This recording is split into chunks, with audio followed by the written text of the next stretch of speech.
barang geus ngadenge kos kitu teh eta diharapkeun ku Gusti Allah perubahan di jero qalbuna. Aing lamun teu berubah ye rempan amat jadi ashabun nar nu tadina nyokot duit bank eureun nyokot duit bank nu tadina ngridit loh aing mun pae isukan kumaha hajung ke aing mun ditimbang di ditu kabeneran ku kreditan bae ge meureun aing teh hiji kasalahan gulimpang jadi ashabun nar tobat nyana nambahan kreditan beuki jero atuh tama kos kitu eureun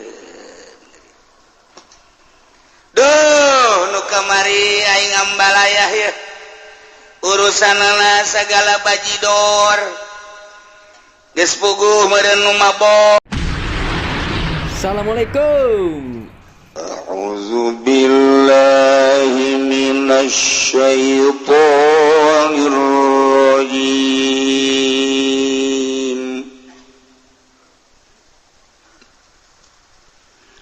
Bismillahirrahmanirrahim.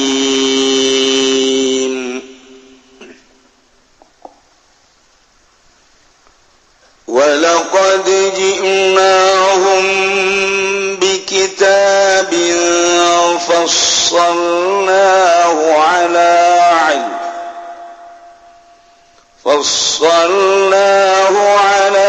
ilmin hudan wa rahmatan liqaumin yu'minun.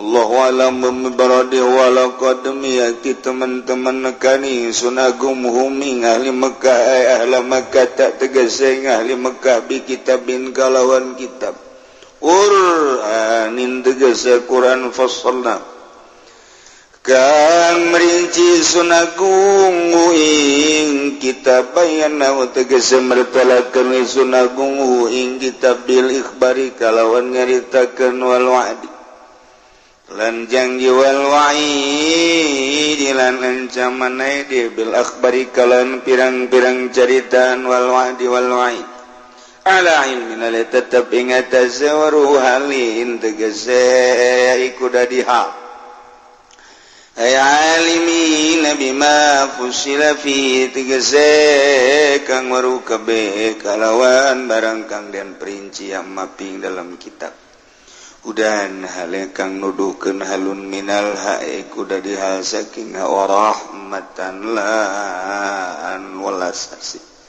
liqaumi yu'minuna kadue kaum kang imankeun ya kaum kabeh bi kalawan kita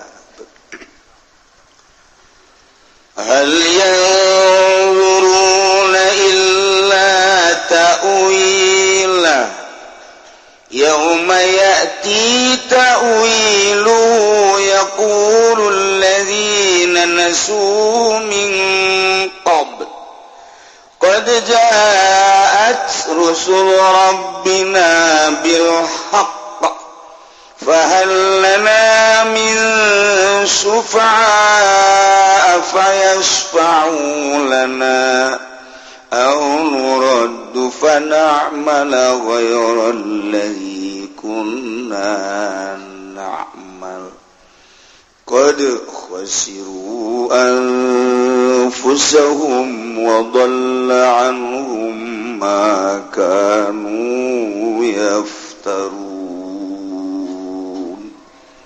Allah alam bimorodi hal yanzuruna orang nanangenteni aya mayan taziruna tegese orang nanangenteni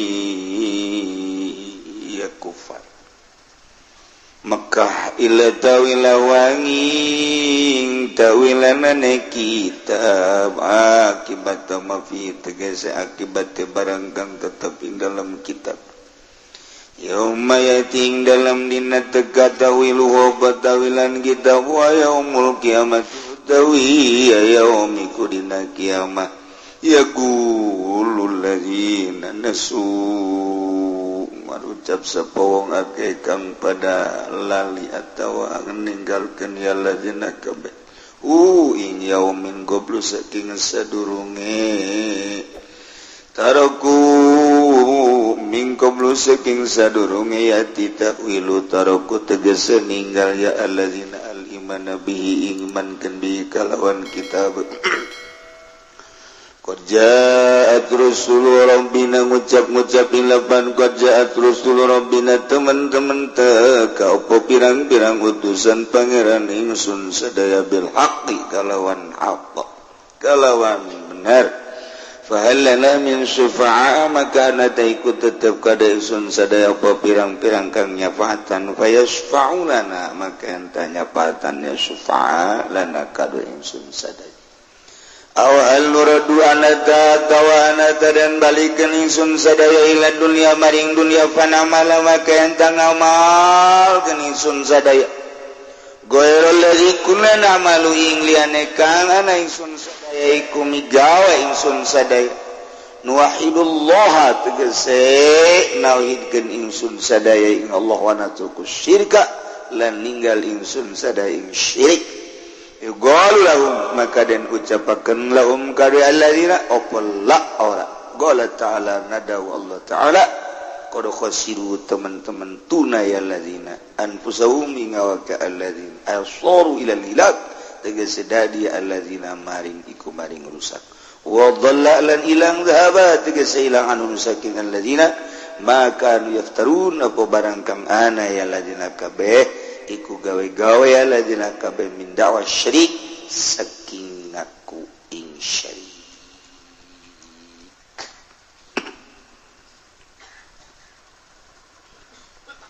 sabada Allah ngajelaskeun tentang ashabul jannah ashabun nar nomor katilu ashabul a'raf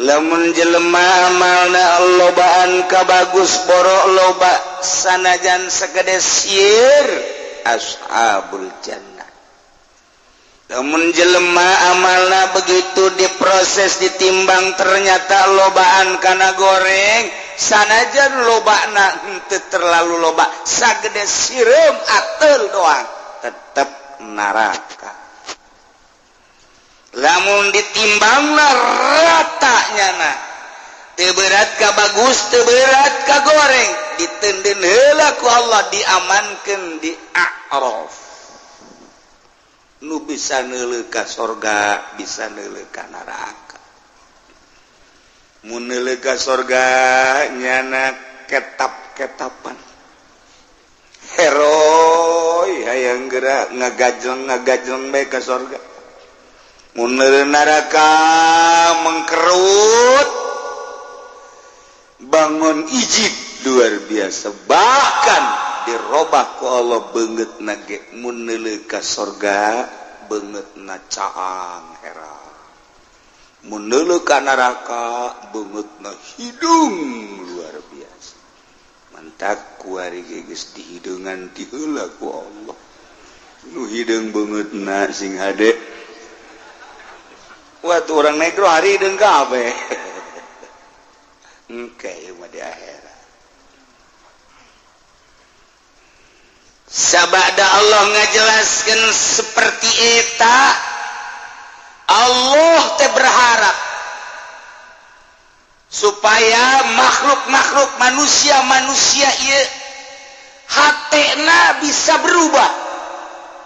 Barang ngadengekeun penjelasan tentang pertimbangan amal aya anu asup ka ashabul jannah aya anu asup ka ashabun nar aya dina ashabul a'raf tah barang geus ngadengekos kitu teh eta diharapkeun ku Gusti Allah perubahan di jero qalbuna deuh aing lamun teu berubah ieu rempan amat jadi ashabun nar nuta tadina nyokot duit bang eureun nyokot duit bang nuta tadina ngeridik aing mun paek isukan kumaha hajung ke aingmun ditimbang di itu kebenaranku kreditan baik meureun aing teh hiji kasalahan gulimpang jadi ashabun nar obat nyana nambahan kreditan beuki jero atuh tama gos gitu duh nu kamari aing ambalayah ya urusanana sagala bajidor geus puguh meureun nu mabok nu zina nu kitu keneh bangsa judi tahun baru si mbak ku aing dibawa datang ka kuari aya nu disumputkeun keneh bae can dibikeun deui ka indung bapana ku cocodot ieu naon hartina duh aing berubah ieu lah tobat ka Gusti Allah ieu Allah nyaritakeun dina Al-Qur'anul Karim caritaan tentang ashabul jannah ashabun nar ashabul a'raf setelah urang ngadenge lain sakadar didenge doang tapi diharapkan perubahan iya nu dimaksud mah tah dongeng-dongeng gitu teh ujah nya jang awak sorangan bae aduh ya yang di akhirat kumaha bakalna ieu urang ge boga perhitungan ieu sorangan ge ngalamun bae di imah aing mun kuari paeh ye ke salat rapi encan ya aing ge kodoaneun aya keneh teu karasa ku sorangan ieu anu ku aing dipaling teh ieu kumaha ieu di akhirat bakalna ieu karasa ku sorangan nu pernah ku aing ditampiling baheula ke mun di akhirat nya nganiaya ka aing neangan aing kumaha ieu anu pernah ku aing dianiaya sabara urang beuh mun nungtut di akhirat karasa ku sorangan gitu aduh aing ieu nyandung teu adil kumaha ieu lalakonna ieu apa nyandung deui we kagok ieu eta dipikir ku ari ieu lain lalagaan hirup teh horeng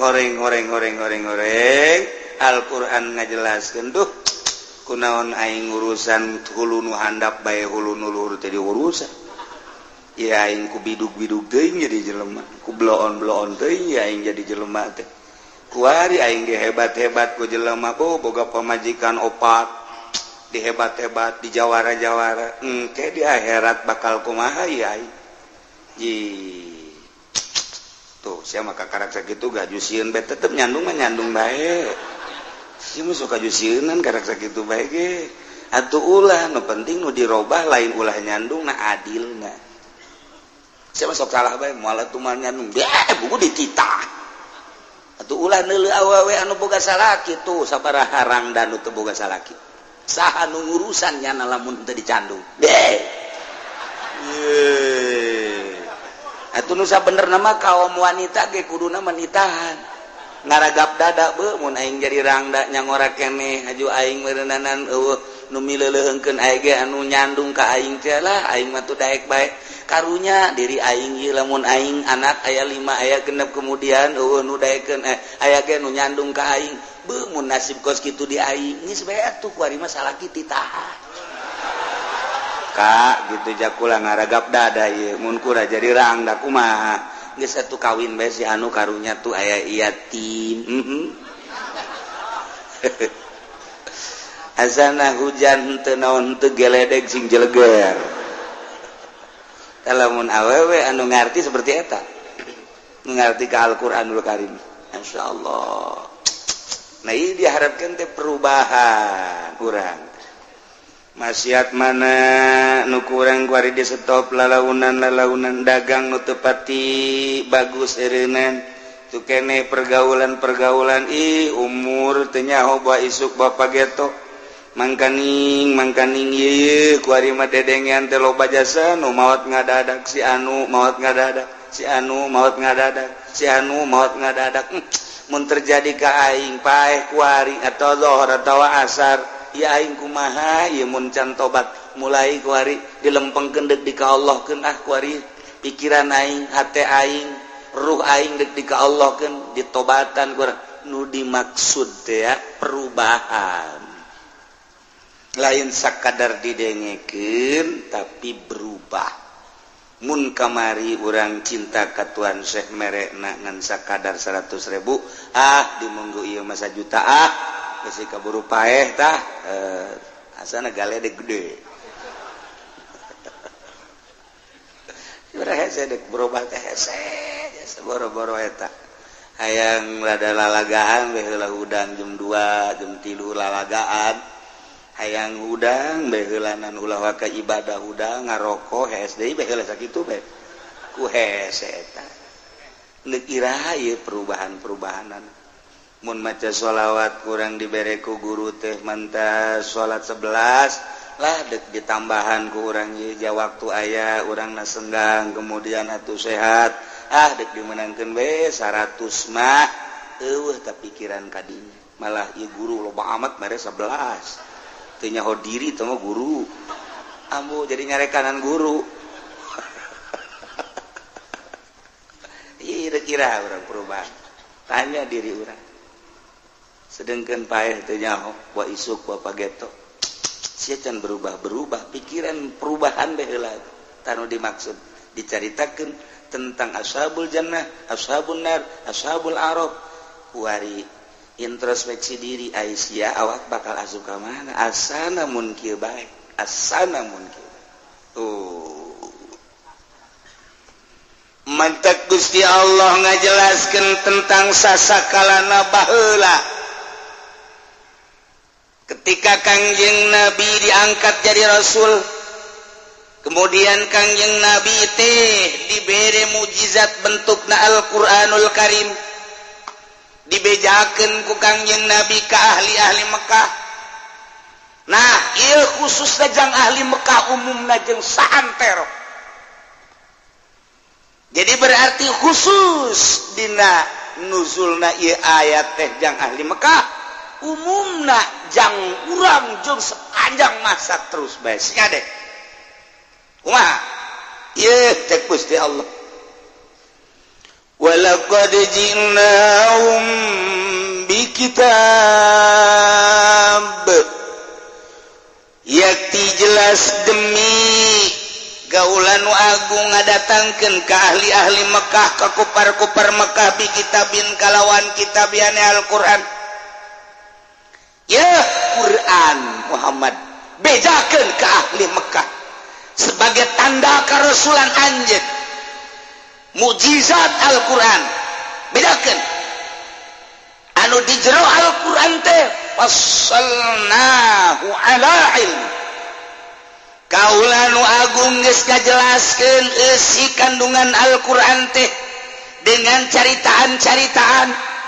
caritaan meme anjeun yakni Kangjeng Nabi Isa caritaan meme Kangjeng Nabi Isa Kangjeng Nabi Musa Kangjeng Nabi Harun Kangjeng Nabi Sulaiman Kangjeng Nabi Daud Kangjeng Nabi terus sampai Kangjeng Nabi Adam caritaan tentang anu zahir caritaan tentang nu gaib sabadana urang maut bakal aya kubur ngaranna alam barzah sabada alam barzah ke bakal aya teh alam mahsyar ba'as sabada bahas engke bakal digiring masar di masar bakal aya mizan timbangan didinya bakal ditimbang amal-amal urang nu kuari ku urang ditanam waktu di alam dunia Quran teh geus kabejakeun kos kitu bejakeun kali Mekah khusus sekali Mekah umumna santero urang kuari jadi nyaho sanggeus ditimbang teh kadeu ku urang tuh jembatan Shiratal Mustaqim mun tengah jembat di jembatan Shiratal Mustaqim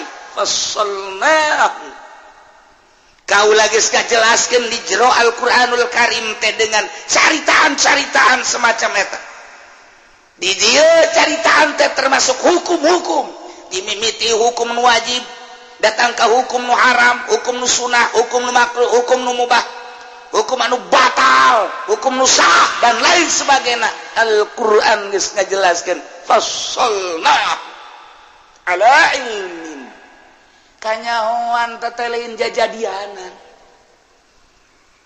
nyaho kaula rincian Al-Quran nuku kaula ditibakeun dibikeun ka ajeun Muhammad sampaikeun ka ahli Mekah anu jero si kandungan Al-Quran teh caritaan-caritaan hukum kisah-kisah tentang nabi-nabi nu baraheula kaum anu baheula nu nurut ka Allah nu teu nurut ka Allah nu disiksa ku Allah melalui angin disiksa ku Gusti Allah melalui pembalikan bumi, disiksa ku Allah melalui tsunami, melalui siksa ku Gusti Allah berbagai-bagai ku hewan, kodok dan lain sebagainya. Tah dina Al-Qur'an geus aya. Caritakeun kalimat ka.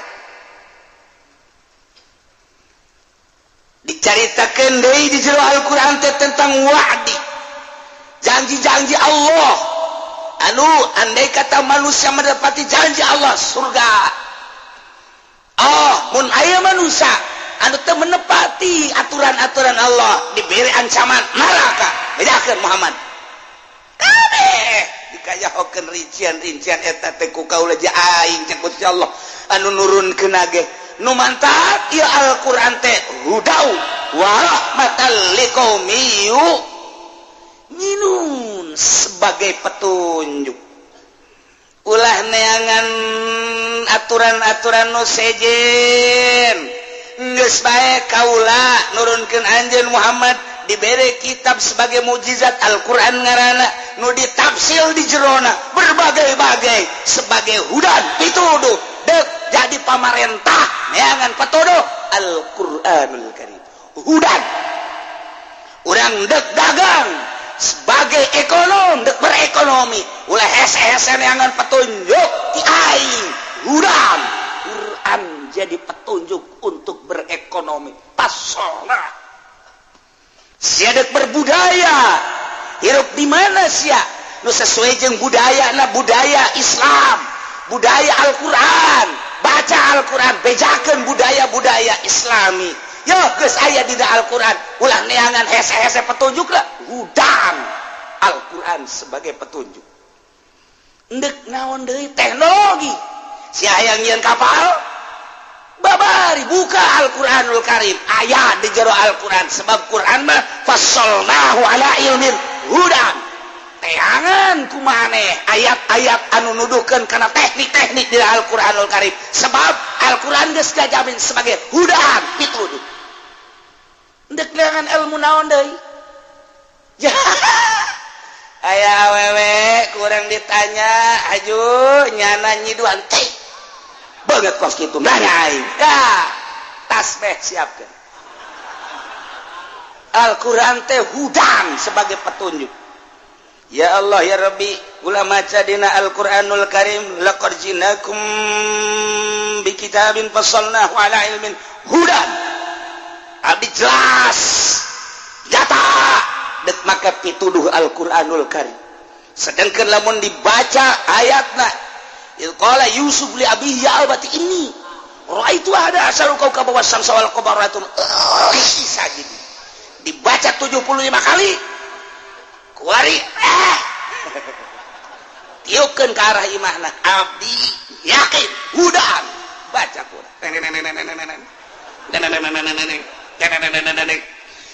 tiupkeun ke batu segede pop mun aya jelemana timpakeun ka tarangna dah ujiana mun teu ngudag jago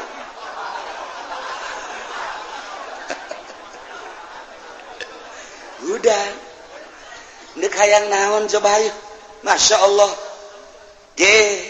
ulah dikira geus cukup ieu hudan sebagai pituduh ente neangan pituduh ulah ka kitab-kitab nanaon hayang mahmur loh dinawi negara Indonesia hudan teangan petuduh dina Al-Qur'anul Karim cara berpemerintahan cara berekonomi cara berbudaya cara berhukum ente ulah jauh-jauh neangan petunjuk Al-Qur'anul Karim hudan lamun ente sebagai obat muslimin kemudian ente neangan petuduh lain melalui Al-Qur'anul Karim godok lain siang ke cek Allah Quran baca minta petuduh ya Allah ya Rabbi ieu mah hayang sugih ka Gunung Kawi nah sia awas ya kunaon hayang ka awewe ka dukun baca Al-Qur'an hayang naon sebagai hayang gagah jago tidak Al-Qur'an ayatna anu nuduhkeun kana kagagahan ambalaya hayang naon deui hayang ulah kadeuleu ku jelema pokona mah diwirid ku urang halimunan sababari diwirid 7 peting beres diwirid ku urang langsung tak tengah peting ulah make lampu moal kadeuleu ya Allah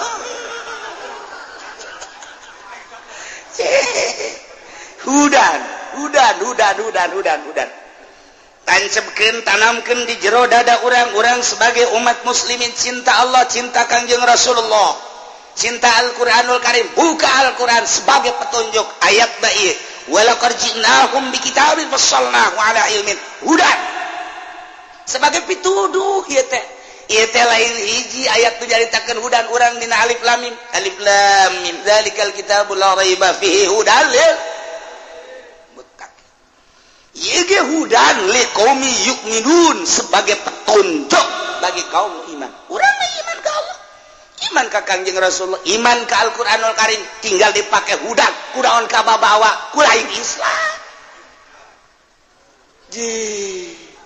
kunaon ka babawa ku Yahudi berpemerintahan politik Yahudi berekonomi Yahudi berbudaya Yahudi atupan urang mah aya kitaban hudal liqaumi yu'minun Quran buka selama akur jeung Al-Quran silakan akur ulah ieu lamun geus boga keyakinan luar biasa terhadap Allah Rasulullah jeung Al-Quranul Karim baca Al-Quran aya kabeh dina Al-Quranul Karim urang mun maca soal jinayat soal dakwah eta teh nu diterapkeun di Indonesia aja teu pati berbeda jeung kaayaan hukum-hukum beda soteh engke teh urusanana urusan kitu tentang hukum nu dijatohkeunana wungkul adapun praktek-praktekna teori-teorina jeung praktekna hampir sarua Al-Quran ngajelaskeun ge ulah hese-hese urang deuk carita hayang puasa Al-Quran baca ulah puasa ngaleuwihan teh Al-Quran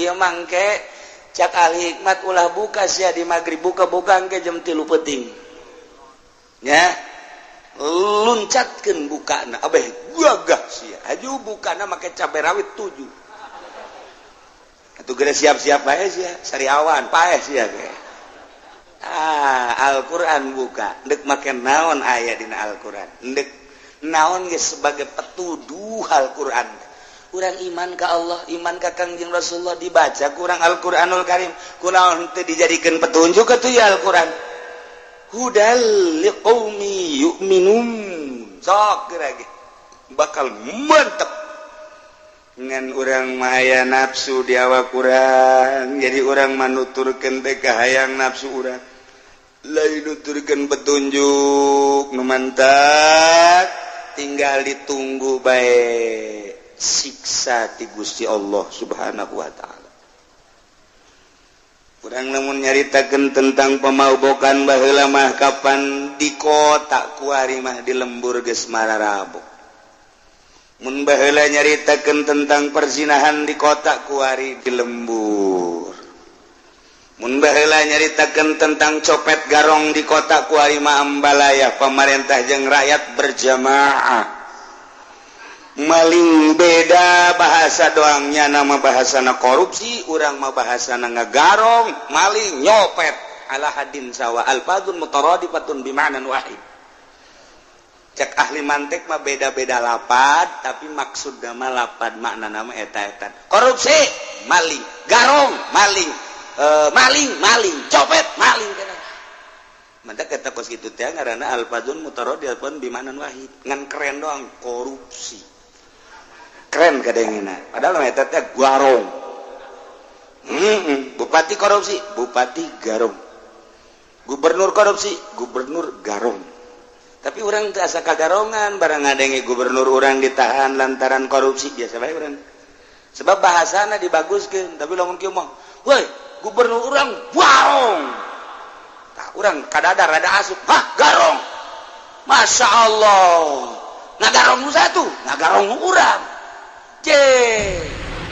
emangnya nagarong atuh garong sarua bae ai urang ai sia mah copet cak gubernur sarua aing garong sia copet Masya Allah karim hudan sebagai petunjuk Quran ya di samping hudan cek Gusti Allah warahmatan liqaumi yu'minun jeung sebagai kadedehkannya rahmat ka kaum anu arariman cek Gusti Allah dek neangan pituduh jeung petunjuk ulah hese-hese Al-Qur'anul Karim didinya teh aya rahmat liqaumi yu'minun be menuturkeun sebagai petunjuk Al-Qur'an engke datang rahmat ti Gusti Allah endeu kumaha datang rahmatna lantaran urang teu make petunjuk Al-Qur'anul Karim nah kuari urang di imah merenung awak sia cicing di lingkungan pemerintahan nu ruang lingkup sapopoe teh horenganan lain make Al-Qur'anul Karim nya nama make teh make kahuk horenganannya nama make aturan demokrasi liberalisasi kadituna naon deui bangsa sisian teh ekonomi kapitalisasi geus bangsa kos gitu geus itu Pak sisian sedengkeun barang kurang ditingali aturan kapitalis kemudian liberalis kemudian demokratis dan lain sebagainya jahorenganan lain make aturan Al-Qur'an engke sia kumaha ieu awak lamun ditimbang di maksudna ieu nganyatakeun ashabul jannah ashabun nar ashabul arab supaya introspeksi diri awak sia nya kamari hayang jadi DPR teh kabayakna 2 miliar aju kuaripan gaji saeutik lamun teh mah ieu didatangkeun kana saperiode 5 tahun ku gaji doang moal katutup berarti mau tidak mau awak sia teh kudu gagarong ai garongeunna mah teu loba ieu di luhur teh berjamaah pan ngagarongna ge ngan ieu sia awak urusan kos kitu mah atulah palingnya meureunnanan urusanana jeung urusan hukum ai bisa meureun sia tun teu ka hukum ai teu bisa ka hukum ieu kan urusan di dunia tapi lain eta ai ngadenge ngaji sia kamari sia lamun pae kuari-kuari ieu asupna aya di mana jawab ku sorangan asana ayana di neraka sia sanggup henteu ka neraka kebel henteu atau pugu sia sanggup tante coba curug sia dalan kasamawarkeun ulah samawar kembang api be ulah kembang api rokok be rokok melentung nyeri da sia yang disiap dan teu ye lain kitu pan masalahna can kapulangkeun eta mah geus bae nu geus geus anu ieu mah kaharepna mah teh sia kudu mikir ieu kumaha ieu bakalna lamun isuk paeh teh kumaha ya tuh mudah-mudahan bae kalau dipanjangkeun lain mudah-mudahan goblok sia nyaho teu umur sia tolol meureun sia carekan awak urang ku urang sorangan daripada dicarekan ku kiai mangke kiaina jadi mamala dicarekan ku ustad aja jadi ditelup geuningan nyarekanan sorangan ye awak nya lamun disupae sia aju kamarikan calon DPR beak sabaraha mun bupati kitu keneh beak sabaraha kamari calon bupati aju teu kapulangkeun pan lamun teu korupsi mah capira atuh meureunnanan gaji bupati coba sanu nyaho belah di gaji bupati sabaraha duit ngomong sia ayo tuh sia mah pan sia nu ngangkat sia teu nyaho gajina sabaraha duit dasar bodoh sia ye cak aing mah hirup ieu babarengan jeung urang lembur mah lulu teu jauh ka gaji bupati acan teu nyaho nya nama gaji bupati sabaraha duit teu lepeng sama sakali henteu bae komo gaji gubernur komo gaji DPR komo gaji menteri gaji presiden bela presiden urang Jokowi sabaraha gajina ya tuh sia emang hirup di mana sih sebenarnya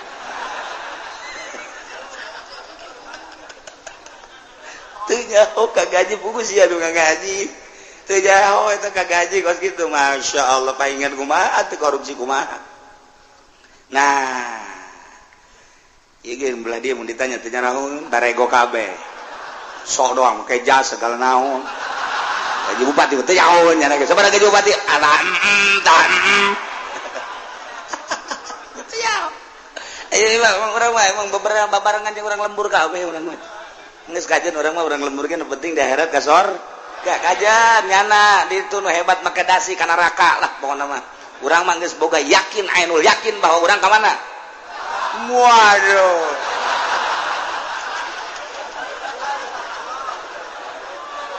aja sok itu tungtung nama di dunia bodoh di akhirat can karuhan. Masya Allah karim naya fassalna ala ilmin hudat wa rahmatan liqaumi kurang menyeritakan soal bodoh karasa kurang bodoh ngitung bae ngitung orang mah era raraban cek baheula mah raraban hiji kali hiji dua kali hiji dua tilu eta babari datang kalima lah hiji kali 5 5 2 kali 5 10 3 kali 15 4 kali 5 20 5 kali 5 25 genep kali 5 30 gen tujuan bisa mah asal geus bangsa 7 hese hiji kali 7 7 2 kali 7 14 3 kali 7 20 hiji masih dibarikan nih 4 kali 7 geus mulai tah 7 kali 7 puyang cak guru teh mondor terjadi keluar ulah kebalik giliran bae kanu kunyana dipake kadede bisa anta guru bangsa murid anu henteu dipake ka karunya mah ngitungna 7 9 barangan we karunya mah sia coba hitung reraban 2 atuh bisa ka mah balik cekeuna ayo guru oplo ya guru aplikasi aduh giliran we coba sia nyanyi Indonesia Raya rada hese pan geureum mah Indonesia Raya hese Indonesia tanah hese aya bae nu kedua ka karunya nyanyi Garuda ate Garuda Pancasila akulah pendukung keluar gas langsung ya aing mah keluar raraban dibere sambilan nyanyi Indonesia Raya tungtun apang bocitan guru blon teh guru aduh nah mencerita kapinteran kula inget ka Gus Dur begitu dijadikan presiden langsung nyana kunjungan ke Perancis terus ke India dia cerita pinter ya mah bongan jadi inget betungtung nama kurang bodoh Gus Dur pinter begitu datang ke India langsung ngobrol dengan Perdana Menteri India kaget Perdana Menteri India langsung dibere gelar doktor saat eta Masya Allah boga gelar doktor Gus Dur di India lain alagaan baneta Gus Dur seri bae begitu nyana ka jero ngomong ieu na kanan asisten saya udah dokter nih ya Gus Dur mah kos gitu ada presiden sih lalagaan keneh bae jangan sembarangan udah dokter nih eta keistimewaan Gus Dur sebab naon nyaritakeun tentang dunia nyaho kabeh nyaritakeun tentang tokoh nyaritakeun tentang filsafat budaya dan lain sebagainya kageteun tokoh India kaget sehingga diberi gelar doktor nyana boga doktor di India begitu balik ka dia sugan ngomong nyada gelar doktor teh Gus Dur mun Haji Pendi kakarak jadi hansip bagi Gus Kikiuan teu pernah ngomong bahwa saya gelar dokter teh padahal sahnya nama didoktorkeun Masya Allah ulang dek berangkat di Perancis kan langsung ke India Perancis ke India begitu dek datang ke India kira-kira bangsa setengah jam deui kapal di luhur ieu awan bahaya gede gede luar biasa pilot pilot kepresidenan geus ngareos ka Gus Dur langsung kita tidak bisa selamat dari bahaya ini yang sudah sulit dilempar ke mana saja sulit ke atas sulit ke bawah sulit Gus Dur teh pulang lagi atuh nggak mungkin Gus kita harus pulang lagi nggak mungkin ya harus kemana tuh kita ini berarti kita mati di sini justru Gus bagaimana supaya selamat Gus Dur teh tangga bagi kabeh geus nyarekelan Gus Dur Said Agil geus keren Gus, mungkin kita sekarang mati ya. Kita berjamaah kita mati di dalam kapal. Situ mati saya nggak mungkin. Cerita nyata, tanyakan Said Agil. Tiluannya nama batur, kemudian ti kenegaraan 5, kemudian jeung pilot kepresidenan. Nyana geus bingung begitu dikeker deui, udah makin dekat Gus. Ini ke atas salah, ke bawah salah. Ini Pak harus ditabrak, hancur kapal. Langsung Gus Dur tungkul ngadoa, langsung set tabrak aja Gus Dur. Lain lalagan, pilot geus ciut, tabrak saja. Insya Allah selamat Gus Dur. Masya Allah, begitu 10 menit, 5 menit deh tiba-tiba muka eta awan gelap. Muka awan gelap set di jero awan. Eta teh aya kiai cak pederopongan pilot. Aya kiai pakai jubah. Cak kiai maju. Coba eta kaisimean Gus Dur percaya teu pertanyakeun coba ge pilot masih hirup keneh pilot kepresidenan Gus Dur. Nah, langsung ditabrakeun masalah kan set. Kunaon beres eta nutup deui hideung deui. Kasih turun New Delhi langsung eta lah tadi menang gelar doktor nanya kos itu balik ke Indonesia eta pilot langsung datang ke Gus Dur cerik atur nuhun dan lain sebagainya. Gus Dur teh jangan sama saya, sama Allah. Itu dari Allah. Saya cuma mohon kepada Allah supaya selamat. Cak Umar Wahid, dokter nyana. Aya Gus Dur, Abdurrahman Wahid, aya adina ngaranna Umar Wahid jadi dokter. Eta teh Umar Wahid. Gus, kenapa waktu itu berdoa selamat? Begini, cek Gus Dur teh makanya saya berdoa selamat. Permasalahan Indonesia belum selesai. Kalau pulang lagi ke Prancis itu berarti relay waktu. Acak-acakan kan ini kan di schedule negara mah. Untuk hari ini di sini, untuk hari ini di sini, jadi kalau lambat 1 hari nanti acak-acakan. Nah, makanya saya berdoa antara mati dan selamat. Kalau mati ya mati selesai. Kalau mau diselamatkan, selamatkanlah. Allah ternyata memberi keselamatan. Coba ya, batur mengadoa kos gitu. Orang yang mantak non, ya Allah ya Robi, selamatkan abdi sebab nukolot marah baik. Imai supaya leles lah nukolot. Ja abdi makhluk Gusti, nukolot makhluk Gusti. Tak ndek dipayahan mangga dek. Wah. Mun kadengen ku nukolot bolon. Ngadoa teh kos gitu. Ya Gus Dur. Masya Allah. Nah iya kapinteran Gus Dur lain bae dina zahir tapi dina urusan hakikat seperti eta. Pohara jasa urang mun nyaritakeun tentang keistimewaan Gus Dur. Kuari kakarak jelema rindu ka Gus Dur ketika kuari kaayaan di negara batur una rakyat batunya rencana-rencana dan selanjutnya. Aset mana nu dijual, aset mana nu dijual, encannya raho pandi rakyat mah. Emang kiai lain rakyat lah bawa omong sia. Semua suka juga aing. Tuh kan deka mana coba urang mun tayangna menta penjelasan nyaho-nyaho Gus der anu deuk kumaha. Ieu kan negara urang lain negara nyana.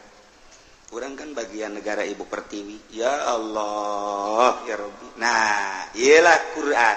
Cak Gus Dur hudar warahmatal liqaum yu'minun. Ieu pernah dibacakan ke Umar Wahid ketika ditanya waktu itu kenapa berdoa ieu nyana hudan warahmatal liqaum yu'minun. Aya petunjuk jeung aya kanyaah ti Gusti Allah untuk kaum nu beriman. Asal urang na bisa bae ngadeukeutkeun diri ka Gusti Allah. Masya Allah. Urang aya ngaji makan ngeunaheun ngadengekeun. Barang datang ka ieu mah coba aing ngadoa. Gusti abdi geus ngadengekeun penjelasan Al-Qur'an ku jelas, ku nyata sebagai petunjuk. Abdi tiba heula di modalan ku kolot geus sabaraha puluh juta meur ambruk bae Gusti. Aju abdi kuli duit teu nyangsang bae. Datang ka kuari can boga imah Gusti. coba tuh ya abdi tuduh ke ja Al-Qur'an teh hudan jeung rahmatan liqaum yu'minun abdi dedehkeun ku Gusti coba abdi bere petunjuk aya ke diilham ka dieu ka ceuli nu ngaharewos cak nu ngaharewos atuh lain salah bapa sia ja sia mah beuki judi boloot modal dikamanakeun ku sia dipakekan nelayan malulu atuh sia mah hudan atuh sia na tolol ceknya ulah loba ngomong sia isi naing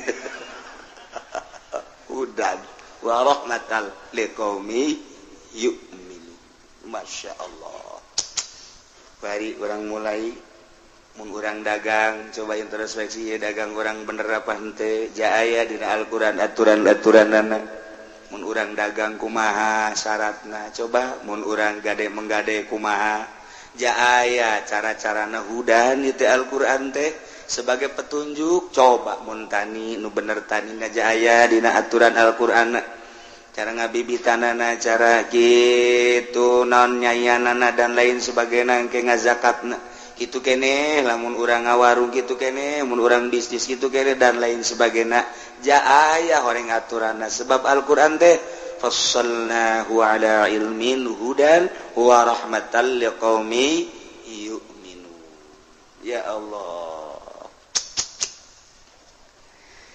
dibejakeun ka ahli Mekah soal keistimewaan Al-Qur'an rincian-rincian Al-Qur'an penjelasan Al-Qur'an tentang kabar-kabar baik nu harita maupun anu geus kaliwat anu nyaho jelas tu can nyaho manehanana nu baheula di zaman nabi-nabi nu samemeh Kangjeng Nabi kitu keneh urusanana nu gaib tentang waktu perjanjian Gusti Allah tentang waid ancaman Gusti Allah dibejakeun ku Kangjeng Nabi ka ahli-ahli Mekah ka kufar Mekah kumaha tah sikap ahli Mekah hal yanzuruna illa ta'wilah tengah dagoan ahli-ahli Mekah teh kecuali takwilanana yakni penjelasan Al-Qur'an akibat si kandungan Al-Qur'an caknya Muhammad ngomong bae Al-Qur'an teh sebagai mukjizat anu dirinci ku pangeranana di jerona aya berita-berita tentang perpolitikan perekonomian perbudayaan dan lain sebagainya Al-Qur'an teh cenah deuk ngatur kemudian kabelah dituna aya janji jeung ancaman munuturkeun Al-Qur'an dijanjikeun ku Gusti Allah bakal ka sorga lamun teu nuturkeun bakal ka neraka hei aing mah teu pati-pati ngadagoan kana eta kecuali hayang nyaho bukti engke takwilanana kumaha coba kuari mah aing moal nur coba di akhirat aya nyaho atuh aya nyaho di akhirat kuari coba atuh laksanakeun iman engke nyaho di akhirat ieu mah teu hal yanzuruna tepati ngadagoan ahli-ahli Mekah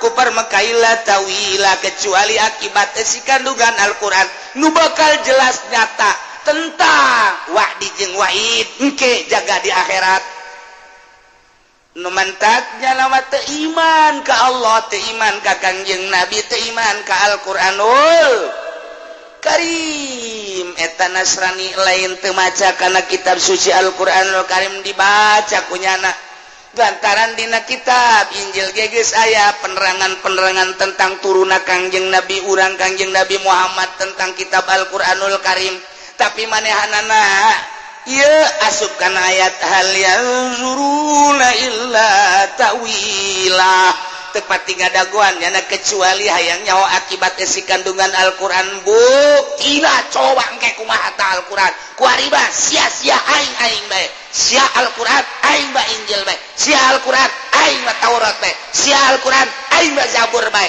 agama sia Islam aing bah Nasrani agama sia Islam aing bah Yahudi coba hayang nyaho engke di akhirat pan ngahina eta mah kos kitu mah lain iman ngaranna mantak yauma yati ta'wiluhu yaqulu alladhina nasuhu min qabl kajadian mangke para raeh nu kuari mah nu iman-iman nu henteu geus aya ti dituna kuari keur meujeuhna perang di Indonesia khususna umumna di dunia perang melalui fisik tingali di Irak, tingali di Suriah, tingali di baheula di Libya, perang melalui fisik. Belah dieuna perang melalui ideologi, perang melalui politik, perang melalui ekonomi. Urang kuari keur diperangan ku Yahudi jeung Nasrani. Melalui politik urang geus sengkleh, melalui perekonomian urang geus sengkleh. Dengan cara-cara ekonomi Nasrani diasrak datang ke lembur-lembur Indomaret itu Alfamart dan berbagai si mat ya teh kapan geus merasuk ka hadap Yahudi perekonomian urang mah aya di bawahnya nyana ngambil keuntungan di negara urang melalui birokrasi, melalui jual beli aset, melalui pasar-pasar, model toko-toko dan lain sebagainya dibawa kabeh geus puguh hasil bumi dan lain sebagainya dibawa. Urang mah hanya sampah-sampahna hungkul. Perang ngaranna itu perekonomian, perpolitikan nyana nu menang. Perbudayaan masih tarik ulur dina budaya. Urang ngabudayakeun Islam pakaian eleh nyana kadang urang menang deui. Kuari mah pemerintah, kuari mah artis, alhamdulillah make pakaianana baju koko, sopan, make jilbab. Belah ditu serang deui ku nyana, sakalina eleh susu ambalaya. Ping-ping ka mana-mana, artina ka mana-mana ge jelemana ka mana, ping-pingna ka mana. Misah burung heuh kitu. Awakna di mana, susuna di mana. Budaya model goskara itu tarik ulur terus mantak ieu nu dihanjakalkeun urang mempertahankeun budaya Islam melalui uraian Al-Qur'anul Karim anu diijmakeun ku para ulama geus jelas. Ieu salat tata carana adab-adabana kieu dirusakna ku orang-orang anu deukeut ka Yahudi moderat. Tidak usah pakai baju gamis, itu mah budaya Arab cekna. Kita mah biasa aja di Indonesia mah pakai baju batik, pakai baju dan lain sebagainya kos gitu. Naon bedana jeung Yahudi? Tarik ulur nya teh nu kos kara itu teh encan aya mutlak menang mah. Sebab lo pakaian berkeliaran di Tangerang Ki Haji make sorban. Make kopiah, make jubah. Waduh. Di satu kangeunana momonon di mana ya? Pajar juri gitu sebenarnya mah. Tapi aya kene nu kuat. Di Cianjur kadeuleu masih kuat, di Bandung masih kene anu kuat. Rakyat mah santri kitu urang lembur masih kararuat ustadna make kaos kitu make kopiah. Mantak nyana cangcaya ka ustadna aing ye nuturkeun ucapanana sementara nyana mah nuturkeun Yahudi. Geus bae cangcaya tak ka kiai-kiai nu kitu. Ieu di urang mah masih kene. Tungtungna nyana membabi buta bae nyalah-nyalahkeun ka urang padahal mah aya di dirinya na sebab nyana tasabuh jeung kafir. Masih tarik ulur. Perpolitikan urang eleh. Perekonomian urang eleh. Perbudayaan hampir eleh. Terus kabelah dieuna urang pendidikan ge geus hampir eleh diserang terus ku Yahudi terus. Nah, kaharepna wallahu a'lam. Ikan perang ngaranna terus. Ieu masarkeun ieu masarkeun ieu. Wow, pasaran teh lain di pasar terbuka bae di internet. Woi, pasaran-pasaran di internet teh geus jualan samping, jualan baju, jualan jubah di internet. Geus penjualan kitu keramik, jualan teraso dan lain sebagainya. Hai, kajualan-jualan si eta ya. Di internet mah jualan si eta ya. Si eta. Tinggal klik, waduh, nomor teleponnya berapa? Berapa sih harganya? Oh iya. Langsung tek. Oh iya, siap. Tahun baruan di mana? Oh iya, kita di Bali saja. Oke lah. Ketemu nanti di Bali. Oh, lihat jadi. Gitulah amarita kejadian Guys. Udah enggak usah ke Bali, kita situ aja Cipanas. Ya udah, Cipanas. Saya booking 4 dah, jangan 1. Waduh. Banget. Iya, Guys, sekarang itu. Ika karek dalam negeri, anu di luar negeri. Anu liburan di Singapura, anu liburan di Thailand, anu liburan di Bangkok. Anu liburan terus ka ditu ka Timur Tengah dan lain sebagainya, nu ka Eropa, nu ka Amerika. Wallahu a'lam. Kumaha meureun cacak liburan di urang ge seperti kos karari itu. Komo di ditu mah ieu perang terus perang. nyana kuari keur ngibarkeun bendera Yahudi, mengibarkeun bendera Nasrani melalui dakwah-dakwah Nasrani terus nyana dakwah terus-terusan, urang ge dakwah terus-terusan, terus adu kekuatan tentang dakwah Nasrani, dakwah Islam ge dakwah. Urang mayoritas Islam tetapi suara Kristen kok bugi unggul amat. Nyana minoritas di urang, tapi seakan-akan okos mayoritas. Urang mayoritas tapi seakan okos minoritas. Aneh. Ulah aneh sebab negara urangna henteu ngiblat ka Al-Qur'anul Karim, henteu hudan wa rahmatan liqaumi yu'minun, teu make Al-Qur'an. Terus tapi terus bae terus. Wallahu alam bakal datang ka manang ke wallahu alam. Saha nu kuat terus bae. Geus berbagai isu diisukeun lah, mujahid fisabilillah isulah tentang ISIS, isukeun tentang teroris. Urang mah ieu geus macem-macem. Teu meunang dakwah teh asal dakwah keterlaluan teroris, dakwah keterlaluan ISIS. Endeu kumaha coba. Geus kos kieu kaayaanna teu kaluar tina aturan-aturan Allah, urang hirup di akhir zaman seperti kieu. Tetep urang mah aturanana hudan wa rahmatal liqaumi yu'min. Tenungguan manehanana kecuali kana ta'wilan Al-Qur'an hayang nyaho engke pararae kiamat. Sanggeus kiamat engke diganti bumi teh urang dibahas dihudangkeun ti kubur ngaranna baas. Idinya bakal digiring ka mahsyar kakaraknya ho aslina Al-Qur'anul Karim. Yauma yati ta'wiluhu yaqulul ladzina nasuhu min qabl. Begitu dibariskeun jaga di mahsyar teh, kemudian kadeuleut timbangan tidinya kakarakanya hoan tawilan Al-Qur'an teh nyata nu baheula dicaritakeun ku Nabi Muhammad, ku Kangjeng Nabi Muhammad dicaritakeun ku penerusna para sahabat, dicaritakeun ku para tabiin, ku atba tabiin, terus dicaritakeun ku warasatul anbiya, ulama nyaritakeun tentang isi kandungan Al-Qur'anul Karim kadenge baheula ku kafir Mekah belah dieuna ku seluruh kafir-kafir santero.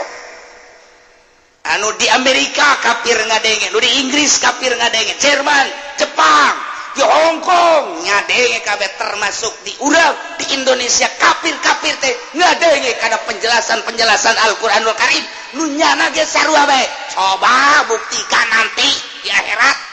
Begitu pae kakarak yauma yati ta'wilu, barang datang dina poean tawilan Al-Qur'an yane poe kiamat. Di mana poe kiamat teh kapan engke dijelaskeun ku Al-Qur'an, lamun bae manehnana akur jeung aturan-aturanana nu bener perintah dilaksanakeun, nu salah dijauhan. Waduh, pernah janji Allah surga. Ketika nyana nabrak teu iman ka Allah, teu iman ka Kangjeng Rasulullah, teu ngalaksanakeun aturan-aturan Al-Qur'anul Karim, wahid silaka kena ancaman Allah neraka. Kuari mah kafir-kafir Mekah teh geneuleuh kana tawilan Al-Qur'an akibat anu aya dina sidra Al-Qur'anul Karim yane poe kiamat. Kumaha ngomongna?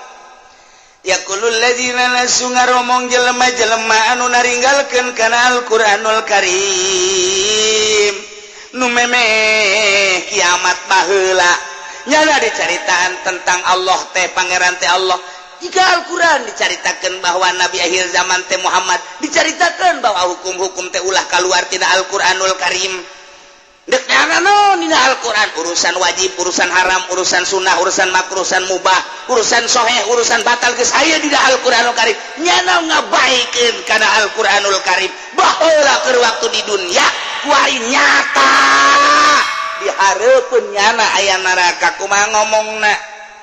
Qad ja'at rusul rabbina bil haqq, nyata datang baheula teh rasul pangeran urang di zaman Kangjeng Nabi Musa nyaritakeun tentang rasul nu diutus ka kaumna.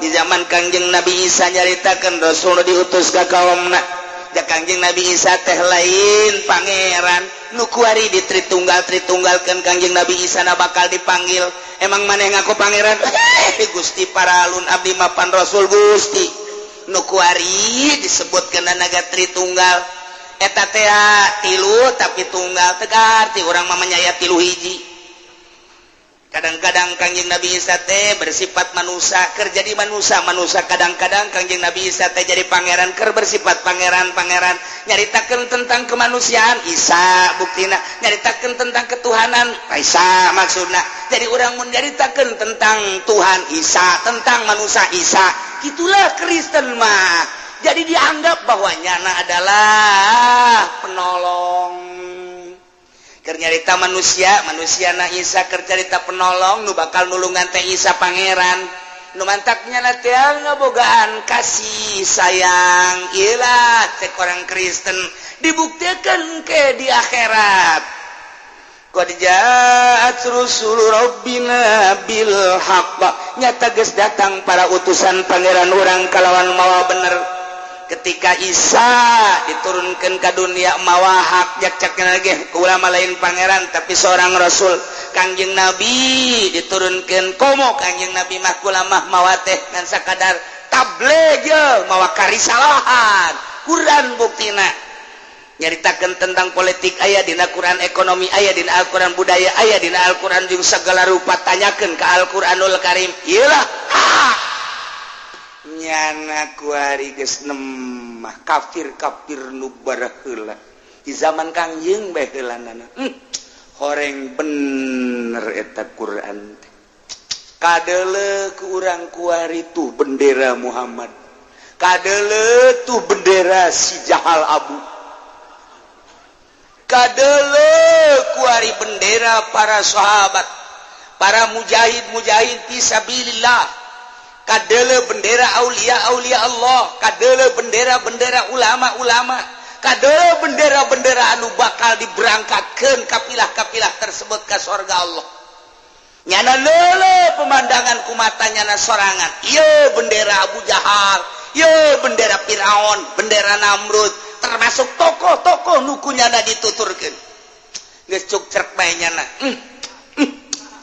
aduh oranganan bener eta Muhammad bener eta Al-Quran aduh geus garar hideuk bae kabeh Kristen geus gideg Yahudi geus gideg kitu keneh Buddha Konghucu Hindu kabeh geus gideg ternyata bener orang eta kiai nu sok ngomong-ngomong Al-Quran teh aja bener lujag lejeg diri teh bangsa ustad teh wow di hareupeun kafir eta ustad para santri ulang hiji kadinya tamal di neraka ka dieu sia cek kafir teh sia keur jadi anak buah aing sia malah digawe di pabrik aing mun ku aing teh digaji mah sia lah mal hirup sia ceng ka dieu sia karyawan aing sekarang sudah lain-lainnya lagi ya bos geus gitu bos dulu saya butuh uang untuk ibadah kepada Allah kenapa lo dulu nggak ngajak gua pan udah bos udah saya ajak bos yang bener bah kita bah Al-Quran agama mah Islam kan bos sendiri yang marah malah ngajakin saya ke agama Kristen gimana sih bos iya ya lu sih nggak beneran ngajak kurang bagaimana udah bos ono apa no itu mana api iya itu buat bos aduh geri jasa geus kadeuleuan geus gitu ya Allah kapanggih jeung pejabat leluhurnya Pak Jenderal ya lu atuh kenapa dulu nggak ngasih tahu gua coba kalau dulu ngeresahin gua mah jangan marah-marah melulu jangan terlalu kejem coba unjukin gua ujung-ujungnya kan gua nggak pernah sholat kredit jalan terus kenapa lu nggak pernah tuh bos kalau bapak saya kasih tahu aja bapak mah langsung pistolnya nongtot apa itu nongtot atau bagaimana saya mau nasehatinnya bos bari nasehatinnya nggak pernah mau mendengar si bapak mah ada ngedenger sama Ki Golkar lagi ya tuh gak beres mana Ki Golkar ono di depan pemimpin dia mimpin kemana ya sama-sama ke sono udah itu aja ikutin ya Pak ya kamu mah ini kemana? Saya mah ya namanya juga prajurit dulu.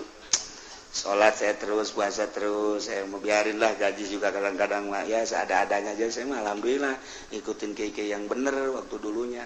Lu kenapa nggak ngasih tahu gua? Kan udah saya kasih tahu, bapak kan marah sendiri. Pistol aja nogel, apa itu nogel? Aduh, jadi gara Robert Beck kasih unyil jadi secuplis kikian. Kocek. Nggak bisa kuku bah. Jenderal tinggal jenderal, bupati ngomong, lu rakyat gua ya? Iya. Iya bapak ya? Iya. Lu kemana? Saya mau ini bendera kiai saya di sini. Bapak punya bendera? Ada. Kiai mana? Oh no kiai. Kemana? Tahu itu. Ya rombongan sini dia mah. Aduh. Lu kenapa dulu nggak nasihatin bapak, cak Pak Bupati tuh tolong nasihatin kalau bapak salah, jangan korupsi gitu, jalan bener-benerin, jangan muncul sendiri, yang ini muncul, yang ini apa, itu kan nggak beres tuh, kenapa nggak dinasihatin? Kan saya udah ngenasihatin, bapak yang nggak ngedenger, dulu kan bapak nggak punya telinga bapak kan nggak ditaruh di sini, ditaruhnya di pantat kan dulu, makanya sekarang rasain lupa. Mungkin orang bisa gitu ke Bapak Bupati, kuari mah ditangkap orang. Ini makan cerita di ditu ya mungkin. Cerita di itu, nangkap ku mah ya mah dongeng di ditu ya mah.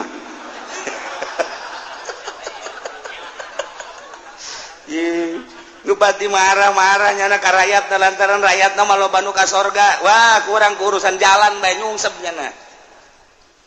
Atau kenapa enggak dinasihat itu kurang bagaimana, Pak? Pohon pisang ditanam di situ. Itu kan sebagai nasihat, Pak. Pohon pisang kan di situ, bapak kan tahu. Wah, saya nggak tahu. Kan di shooting sama pos kota. Masa bapak nggak baca? Di situ kan ada pos kota, trektok.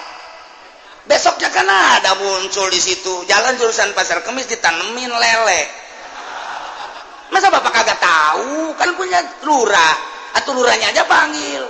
Lurahnya juga sama-sama ke neraka sama bapak. Ayo siarah. Bongan si siat tila kusul kacam ka bupati. Ayo siarah, modal siarah. Tuh begitu Pak ya, dulu mah dulu aja, ini mah sekarang kan urusannya Pak. Bapak ngelihat orang apa no? Iya ngelihat tuh jahanam no. Iya itu buat bapak. Kalau dulu di dunia gua pukul lu. Iya ini kan di akhirat Pak. Nggak boleh paling pukul-pukul, Pak. Ini mah urusannya malaikat langsung, Pak. Nggak boleh, Pak. Ya, udah selamat tinggal, Bapak. Nyeri hati bupati di gitu-gitu. Aduh, encan gubernur, encan kepala bagian teh naon kabag. Kemudian naon deui karena saluhureun kabag teh. Naon deui lain kabag namun di pemerintahan, saya mah di pabrik, saya mah. Dasar kanya honangan pabrik doang sih mah. Segala personal dia supervisor eta mah pabrik teh mah gitu mah. Aing hese ye babarengan jeung urang lembur teh kieu na doang ye. Aduh, masyaallah. Ya Allah ya Rabbi. Nah. Qad ja'at rusul rabbina baheula rasul pangeran datang bil haqqi. Geus datang para wali mawahak, geus datang para ulama mawahak. Nyana nyaritakeun tentang kredit teh haram sebab dua akad, nyaritakeun tentang bunga bank haram ribawi. Nyaritakeun tentang perpolitikan nu lain aturan Al-Qur'an teu make aturan kalau Al-Qur'an nyana nyaritakeun aturan-aturanana. Politik ku kiai diceritakan, ekonomi diceritakan, budaya datang ke kami sebenarnya mah bil haqi, kebenaran ngan kami na bae teu ngadenge pedah tama kiai na teu sakola ku kami teu didengekeun lantaran sapira kiai ka kurung batok henteu boga pangalaman kami mah hayang ngadengikeun ge kiai anu to kami isro nu ka Yordan ka Turki hayang kami mah boga kiai nu kos karar itu anu haju dikendalikeun jeung kami ku kami cak kami hideung-hideung cak kami koneng-koneng arti nyana nuturkeun ka kami hanjakal jasa keur di dunia teh nutur-nutur kiai salapi nah di dieu ye kakarak kuarimahnya na percaya dah kos kitu ulah didengekeun antepkeun gerak pae sia ku aing dek dilalaga sia di akhirat dah cenah ki uci mah sokos cenah bakal ka surga beujeut sia nyebut sok aing ayo geura pae sia aing mah boga kayakinan aing maca Quran osok salat osok aing mah sanjan teu husu ge Aisyah korupsi dan lain sebagainya emaknya Allah ngabenerkeun kana korupsi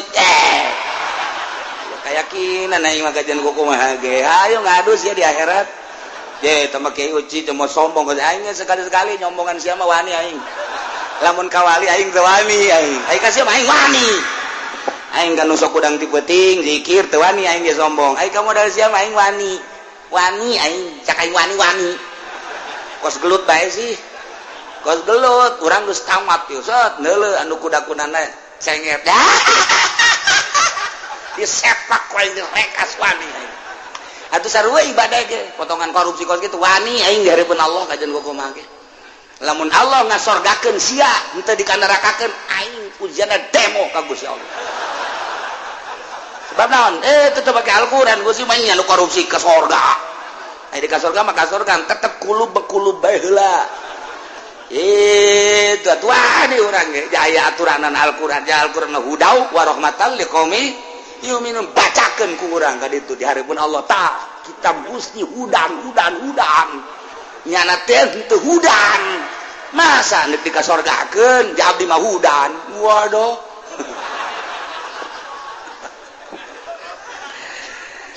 dah kitu maksudna mah supaya siapa lawener bae nah ja bener cek kafir teh cek musyrik anu total teu nuturkeun kana Al-Qur'an teu nauhidkeun ka Gusti Allah teu percaya ka Kangjeng Nabi Muhammad teu make kana Al-Qur'anul Karim teu iman maksudna atawa anu iman ka Allah iman ka Kangjeng Rasulullah ngan teu make kana aturan Al-Qur'an nya ge ngomong sarua bae bangsa jawara bangsa pejabat anu teu make Al-Qur'anul Karim bangsa tokoh-tokoh nu teu make Al-Qur'anul Karim ngomongnya na bakalna jauh qad ja'at rusul rabbina bil haqq nyata rasul-rasul pangeran urang teh datang ka urang kabehan mawa bener di zaman Kangjeng Nabi kupar harita ngomongna qad ja'at rusul rabbina bil haqq di zaman tabiin sarua bae kupar-kupar ge ngomong qad ja'at rusul rabbina bil haqq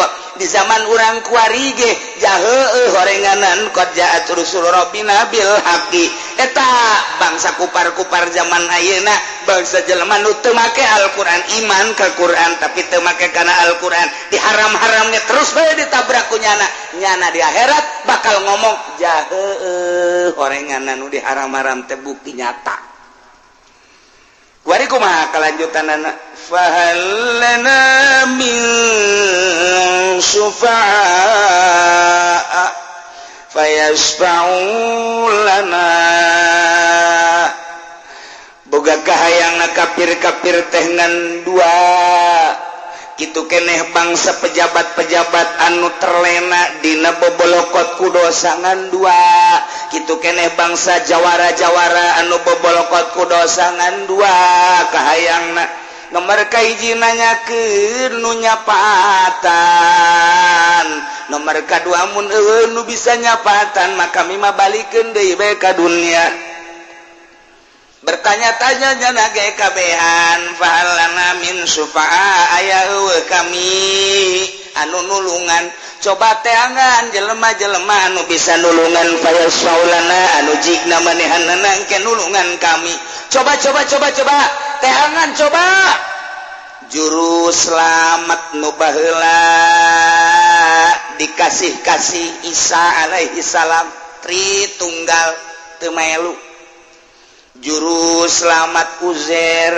di Yahudi anu baheula di nabi-nabi teu melu dianggap juru selamat bangsa Brahmana nu dianggap kumanehanan teh dewa engke teh dipanggil kumanehanan ieu meureunanan anu bakal nulungan kami ieu teh juru selamat.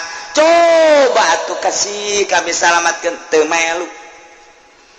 Seluruh anu kumanehna kuari dianggap juru selamat yane di dewa-dewa ieu kabeh teu melu. Nu kahayangnya nama ieu patung-patung arca-arca teh anu kuari disuhun-suhun disembah-sembah teh nyapaatan kanyana atawa nu dewa-dewa nu kumanehna di dewa-dewa teh hayang hadir supaya nyapaatan kanyana atawa bangsa juru selamat perdukunan teh ieu kahayangnya nama nu babarengan jeung nyana teh nyapaatan fahallana min sufa fayasfaulana mun eueuh au hal nuraddu fana'mal gharal ladzi kunna na'mal atawa mun eueuh nu nyalametkeun eueuh anu nyapatan eueuh nu kitu nulungan kami mah balikeun deui bae ka dunya hayakeun deui engke kami bakal ngamal kana salian nu ku kami diamalkeun ya deh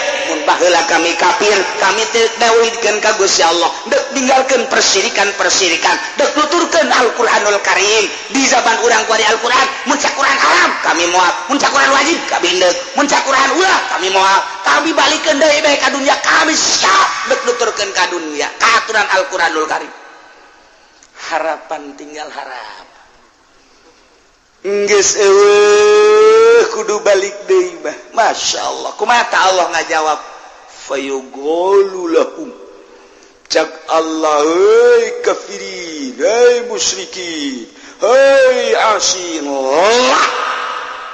tidak ada nulungan moal aya lantaran eueuh nu bisa nulungan di waktu nu maha hiji dibalikeun deui ka dunya moal mungkin lantaran ieu malalakon teh lain balik deui ka tukang tapi deuk melaju ka hareup tinggal cek Gusti Allah karasa sia qad khasiru anfusahum nyata rugi diri manehanana lantaran bakal jadi narusak diasupkeun ka neraka jahanam karasa kuari mah tah ancaman-ancaman lain wa dhalla anhum ma kanu yaftarun nu kumanehanana dibuat-buat pangeran dolla leungit Kangjeng Nabi Isa nu dianggap juru selamat ninggalkeun nyana kitu kene patung-patung kitu kene patung Isa kitu kene patung Maryam dan lain sebagainya kitu kene Brahmana Gyaus naon kitu ngaranna kitu Gajah Mada dan lain sebagainya berbagai patung-patung dewa wa dhalla anhum ma kanu yaftarun leungit eueuh tina pandangan nyana nu kahayang nyana mah muncul sebagai jiwa penolong sebagai juru selamat tetapi ternyata wa dhalla anhum ma kanu yaftarun leungit sirna eueuh naon nu kumanehna dibuat-buat jadi kasyirikan teh geus boga patung Kangjeng Nabi Isa nage Siti Maryam nage teu tanggung jawab saha nu nitah mangerankeun aing cak Kangjeng Nabi Isa izin bae maya pangeran dilahirkeun marah Kangjeng Nabi Isa bahkan nang tangan Kangjeng Nabi Isa wahai kaum Nasrani Kristiani Katolik Protesan maju saha nu nitah mangerankeun ka aing ya aing mah baheula teh jaritakeun aku adalah Isa aku adalah manusia aku adalah sebagai utusan Tuhan yang asli adalah Allah sembahlah Allah yang maha asli yang maha kasih maha tunggal jadi aing kitu padawah teh kunaon Gusti di pangeranan aing izin ke pangeran bahwa aing teh di pangeranan Gusti marah Kangjeng Nabi Isa tidinya leos wa dhalla anhum ma kanu yaftarun leungit Kangjeng Nabi Isa nukunyana kuari dianggap juru selamat nyata nyare kanan heula sanggeus nyare kanan wa dhalla anhum ma kanu yaftarun leungit Kangjeng Nabi Isa nama ka surga tinggal Katolik Kristen Protestan Yahudi jeung berbagai agama-agama kafir nu kuari nyada dituduhkeun ku urang nyangkal ka urang bagaimana keyakinan cek manehanana ya kami gesarua boga kitab kami kitab Weda cek budak kami boga kitab Wisnu dan lain sebagainya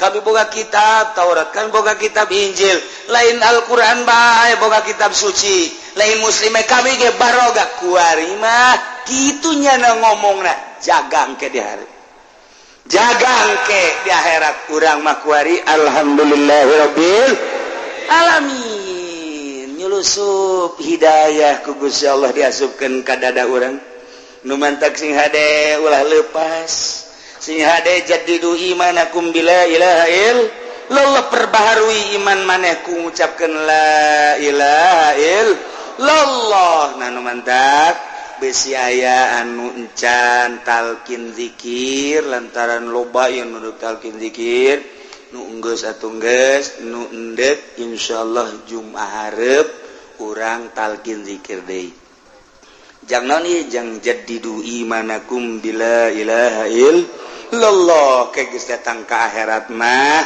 engke urang nalangsa ilah qad khasiru anfusahum rugi merugikan diri sendiri cak kafir aing hanjakal teu iman ka Allah ka Muhammad jeung ka kitab Al-Qur'anul Karim cak musyrik kitu kene cak jelema nu teu make Al-Qur'an hanjakal aing iman mah iman ka Allah iman ka Kangjeng Rasulullah iman ka Al-Qur'anul Karim tapi aing teu make kana aturan Al-Qur'anul Karim qad khasiru anfusahum tidinya bakalna wa dhalla anhum ma kanu yaftarun na'udzubillah min zalik mudah-mudahan orang kabehan ditetapkan iman Islam dibere mantap keyakinan orang yakin ka Allah ka Rasul jeung ka kitab Al-Qur'anul Karim sehingga orang aya dina ridho Allah Subhanahu wa taala di bawah naungan bendera Kangjeng Nabi urang Kangjeng Nabi Muhammad sallallahu alaihi wasallam sakali deui beusi aya nu talkin zikir insyaallah Jumat hari wallahu a'lam